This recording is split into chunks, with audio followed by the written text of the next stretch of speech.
IT job for mechanical engineer. கடந்த ஒரு 3-4 videos வந்து நம்ம அந்த ஐடி ரிலேட்டடான வீடியோஸ் தான் போட்டிருக்கோம். சில இதில் ஐடியில் வந்து பார்த்தீங்கன்னா ஐடி நம்ம வச்சு செஞ்சோம், சில பேர் நம்மளை வச்சு செஞ்சுருக்காங்க. வேற யாரு? நான் தான். தப்பு இல்லை. இப்போ அதிலிருந்து வந்து பார்த்தீங்கன்னா ஒரு கமெண்ட் போட்டிருந்தேன், ஒரு மெக்கானிக்கல் இன்ஜினியராக ஐடிக்குள்ளே எப்படி நம்ம போகிறது அப்படின்னு வேணும்னா வீடியோ வேணும்னா கமெண்ட் பண்ண சொல்லியிருந்தேன். அதுக்கு நிறைய பேர் கமெண்ட் பண்ணியிருந்தீங்க. அதை பார்த்த உடனே எனக்கும் கொஞ்சம் உற்சாகமாயிடுச்சு. சரி, ஓகே, நம்ம பசங்களுக்கு அந்த வீடியோ ஒன்று தேவைப்படுது, சரி போட்டு விட்றலாம் அப்படின்னு சொல்லி தான் இந்த வீடியோ. இந்த வீடியோ ஸ்கிப் பண்ணாமல் ஃபுல்லாக பாருங்கள். சேனல் ஃபஸ்ட் டைம் நீங்கள் பாருங்கன்னா சப்ஸ்கிரைப் பண்ணிட்டு பெல் ஐகானை கிளிக் பண்ணி வைங்க. அப்போ தான் மெக்கானிக்கல் இன்ஜினியர் சம்மந்தமாக நம்ம போடக்கூடிய வீடியோஸ்லாம் உங்களுக்கு நோட்டிஃபிகேஷனாக வந்து சேரும். என்னண்ணே கத்தியை பார்த்தா கட்சி மாறிட்டீங்க? பின்ன என்ன உங்க கூட சேர்ந்து சாக சொல்றியா?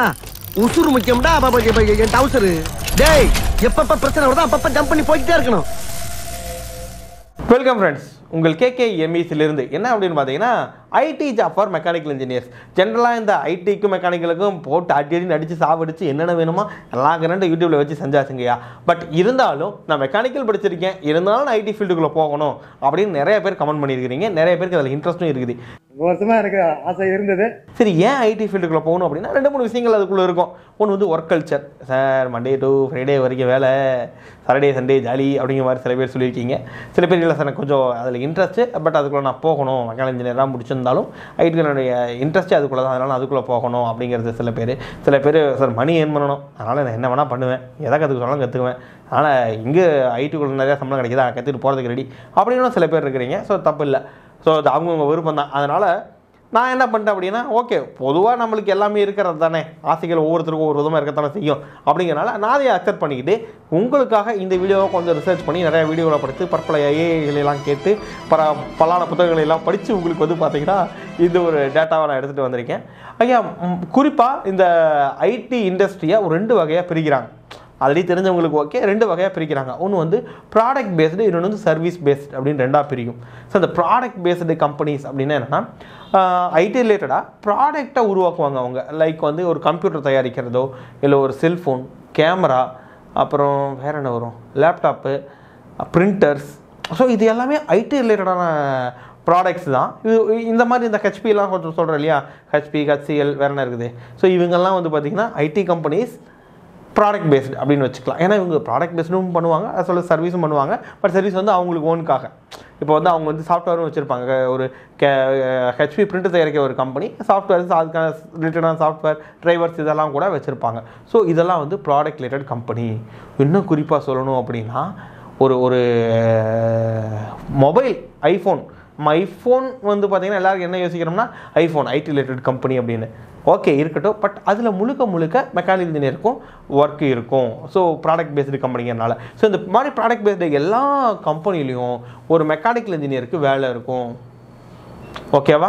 ஓகே. ஸோ இது ஒரு பக்கம் இருக்குது. இந்த பக்கமாக பார்த்தோம்னா service oriented industry. So service oriented இண்டஸ்ட்ரியில் எங்கெங்கெல்லாம் வந்து பார்த்திங்கன்னா மெக்கானிக்கல் இன்ஜினியருக்கு வேலை இருக்கும் அப்படின்னா, ஜென்ரலாக நான் சொல்கிறது எல்லா ஓப்பனிங்குமே நீங்கள் மெக்கானிக்கல் இன்ஜினியர்னால் மெக்கானிக்கல் இன்ஜினியராகவே ஐடி ஃபீல்டுக்குள்ளே போகிறதுக்கான ஒரு வழிமுறைகள் தான். இல்லை நான் வந்து மெக்கானிக்கல் படிச்சிருந்தாலும் இந்த மாதிரி கோடிங்கு, ஆப் டெவலப்மெண்ட் அந்த மாதிரி போக போகிறேன் அப்படின்னா அதுக்கெல்லாம் நிறைய கைடன்ஸ் கொடுக்குறதுக்கு நிறையா வீடியோஸ் ஆல்ரெடி யூடியூப்பில் இருக்குது, அதை நீங்கள் பார்த்துக்கலாம். நான் சொல்கிறது மெக்கானிக்கல் இன்ஜினியராகவே ஐடி கம்பெனிக்கெலாம் நீங்கள் போக முடியும், அதுக்கான வழிமுறைகள் தான் அது. ஓகே, இப்போ இந்த சர்வீஸ் பேஸ்ட் இண்டஸ்ட்ரீஸ் எடுத்துக்கிட்டிங்க அப்படின்னா நிறையா இருக்குது. இப்போ டிசைன் ரிலேட்டட் கம்பெனிஸ் எல்லாமே சர்வீஸ் ஓரியன்டான கம்பெனிஸ் தான், அதெல்லாம் ஐடி கம்பெனிஸ் தான். ஏன்னா இப்போ பாஷ் வந்து பார்த்தீங்கன்னா பண்ணி கொடுத்துட்ருக்காங்க, இன்னும் TCS இவங்களும் பண்ணுறாங்க. ஸோ இவங்க இப்போ பாஷ் அந்த மாதிரியான கம்பெனிஸ்க்கு என்ன பண்ணுவாங்க அப்படின்னா orders, Benz, BMW and then ஆடி அந்த மாதிரியான கார் கம்பெனிகள்லேருந்து அவங்க காரோட சிமுலேஷன்ஸ் கேட்பாங்க இந்த மாதிரி கம்பெனிஸ்க்கு. ஸோ இந்த காரோட சிமுலேஷன்னா சும்மா சிமுலேஷன் கிடையாது. ஒரு காரை நீங்கள் வந்து பார்த்தீங்க அப்படின்னா நீங்கள் லைவ் கொண்டு வரணும், அதுக்கு நிறையா வேலைகள் இருக்குங்க ஐயா. நிறையா அனாலிசிஸ்லாம் உங்களுக்கு தெரியும், அதெல்லாம் பண்ணி வந்து FA CFDலாம் இருக்கும், அதெல்லாம் நம்ம பண்ணிவிடுவோம்.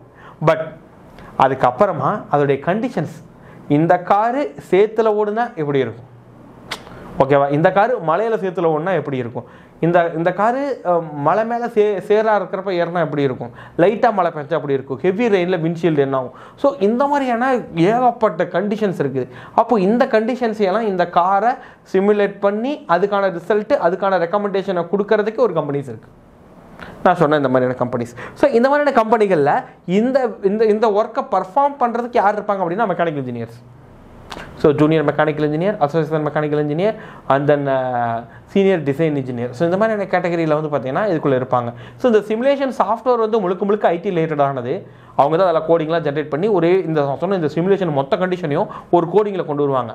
பட் இது என்ன மாதிரியான கண்டிஷன்ஸ் ரன் பண்ணணும், ஒரு ஏபிஎஸ் எப்படி ஒர்க் ஆகும் அப்படிங்கிற அந்த பேசிக் கண்டிஷன் தெரிஞ்ச ஒரு இன்ஜினியர் அந்த கோடை ரன் பண்ணி சிமுலேட் பண்ணி ஓகே இதில் இந்த பிரச்சனை இருக்குது, இதில் இது மாத்திரம் இது கரெக்ட் ஆகும் அப்படிங்கிற ரெக்கமெண்டேஷனோட இந்த மாதிரி கம்பெனிஸ்க்கு டெலிவர் பண்ணுவாங்க. ஓகேவா? ஸோ நீங்கள் நினைக்கலாம் சார் பென்ஸு அவுடியெல்லாம் எவ்வளோ பெரிய கம்பெனி எங்கேயும் ஆர்என்டி டிபார்ட்மெண்ட் இருக்குன்னா, எஸ் அஃப்கோர்ஸ் ஆர்என்டி டிபார்ட்மெண்ட்லாம் இருக்கும். பட் இந்த மாதிரியான சர்வீசஸ்க்கு இன்றைக்கும் வெளியே தான் கொடுத்து பண்ணிட்டு இருக்கிறாங்க இந்த மாதிரி சர்வீஸ் ஓரியன்ட் கம்பெனிஸ்.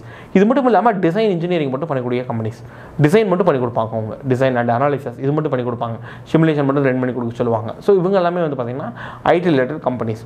ஸோ இன்னும் நான் வந்து பார்த்தீங்கன்னா லாஸ்ட்டாக வந்து ஒரு பாட்காஸ்ட் கூட போட்டிருந்தேன். அது ரிலேட்டடாக யோசிச்சு பார்த்தோம் அப்படின்னா மீடியா ரிலேட்டடாக இப்போ வந்து ஒரு டோட்டலாக ஒரு காரை ஃபுல் ரன்னிங் சிமுலேஷனோட காட்டணும் அப்படின்னா கார் ஓடுறதெல்லாம் காட்டிடுவோம். பட் காருக்குள்ள அந்த பெட்ரோல் போகிறது இப்படி வரும், இப்படி வந்து இங்கே வந்து எத்தி பிடிச்சி இப்படி எரியும். ஸோ இப்படிங்கிற கொஞ்சம் அனிமேஷன்ஸ் நீங்கள் அதில் ஆட் பண்ணி விர்ச்சுவலாகவே அதை நீங்கள் அப்படியே காட்டணும் அப்படின்னா அதுக்கு கொஞ்சம் மல்டிமீடியாஸும் தேவைப்படும். ஸோ ஒரு மெக்கானிக்கல் இன்ஜினியர் கொஞ்சம் மல்டிமீடியாவும் கற்றுக்கிட்டு இருந்து பிளண்டர் இந்த மாதிரி சாஃப்ட்வேர் கற்றுட்டு இருந்தால் நீங்கள் இந்த மாதிரி சர்வீஸ் ரிலேட்டட் ஓரியன்ட் கம்பெனிக்குலையும் போகலாம். ஸோ இது இல்லாமல் ஜாவா, C++, பைத்தானு அந்த மாதிரியான நிறையா கோடிங் இருக்கும். இந்த வெப் டெவலப்மெண்ட், ஆப் டெவலப்மெண்ட்டு இது எல்லாமே நான் வந்து நான் கோர் ஜாப்பாக பார்ப்பேன்.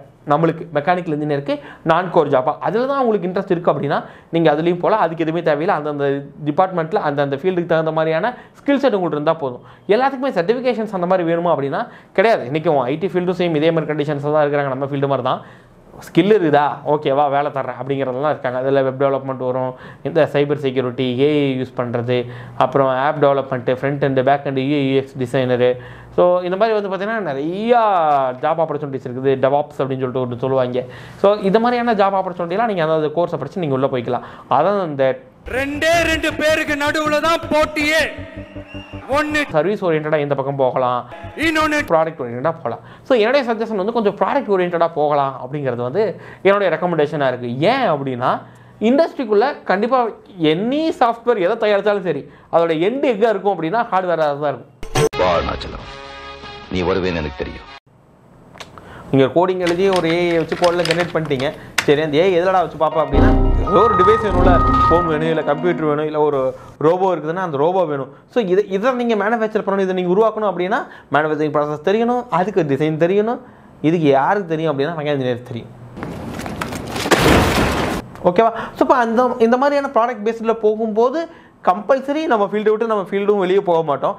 அஸ் வெல் அஸ் நீங்கள் நினைக்கிற மாதிரியான ஹை பேயிங் சேலரியும் இந்த ஃபீல்டுலேயே தான் கிடைக்கும். யோசிச்சு பாருங்கள், உங்களுக்கு வந்து ஆப்பிளில் வேலை கிடைக்குது அப்படின்னா உங்களுக்கு சேலரி எவ்வளோ இருக்கும் அப்படின்னு யோசிச்சு பாருங்கள். பட் இதில் எல்லாத்துக்கும் உங்களுக்கு தேவையானது என்னங்கிறத நீங்கள் தெளிவாக புரிஞ்சுக்கணும். சும்மா நான் பல வீடியோவில் நான் சொல்லியிருக்கேன். ஏன்னா ஏதோ ஒரு நியூஸை பார்த்துட்டு ஏதோ ஒரு வீடியோவை பார்த்துட்டு யாரோ ஒரு பையன் வேலைக்கு போகிறத பார்த்துட்டு ஓகே நானும் அதே மாதிரி பண்ணிட்டு அதே மாதிரி வேலைக்கு போகிறேன்னா முடியாது.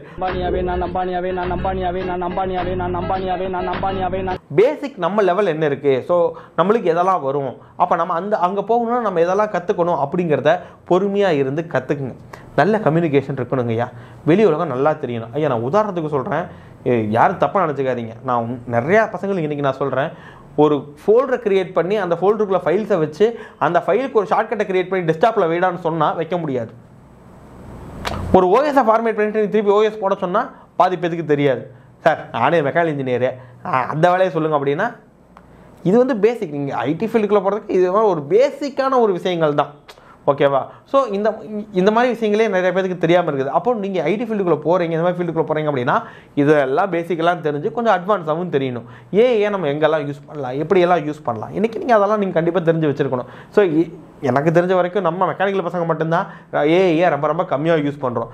நீங்கள் எதுக்கெல்லாம் ஏஐ யூஸ் பண்ணுறீங்க அப்படிங்கிறத வந்து பார்த்தீங்கன்னா கமெண்ட்டில் சொல்லுங்கள். வேறு எதுக்கெல்லாம் ஏஐ யூஸ் பண்ணலாம் அப்படிங்கிறது இன்னொரு வீடியோவில் நம்ம தெளிவாக பார்ப்போம். ஆக என்னுடைய கன்க்ளூஷன் இதாங்கய்யா, நீங்கள் மெக்கானிக்கல் முடிச்சுட்டு ஐடி ஃபீல்டுக்குள்ளே போகிறீங்க அப்படின்னா ஒரு ப்ராடக்ட் பேஸ்டு கம்பெனிக்குள்ளே போகிறது உசிதமாக இருக்கும். உங்களுக்கு ஆப்பர்ச்சுனிட்டி நல்லாயிருக்கும், சேலரி க்ரோத்தும் நல்லாயிருக்கும். இவ்வளோ தாங்க. வேறு ஏதாச்சும் இதை பற்றி கிளாரிஃபிகேஷன் உங்களுக்கு வேணும் அப்படின்னா கீழே நம்பர் இருக்குது, நம்பருக்கு கான்டாக்ட் பண்ணுங்கள். இல்லை முடிஞ்சால் வாட்ஸ்அப் பண்ணுங்கள். முடிஞ்ச அளவுக்கு சீக்கிரமாக ரிப்ளை பண்ணுறதுக்கு நாங்கள் முயற்சி பண்ணுறோம். மெக்கானிக்கல் சம்மந்தமான வீடியோஸை தொடர்ந்து பார்க்குறதுக்கு நம்ம சேனல் மறக்காம சப்ஸ்கிரைப் பண்ணிட்டு பெல் ஐகானை கிளிக் பண்ணி வைங்க. வேறு டவுட்னா கால் பண்ணுங்கள். Thank you so much.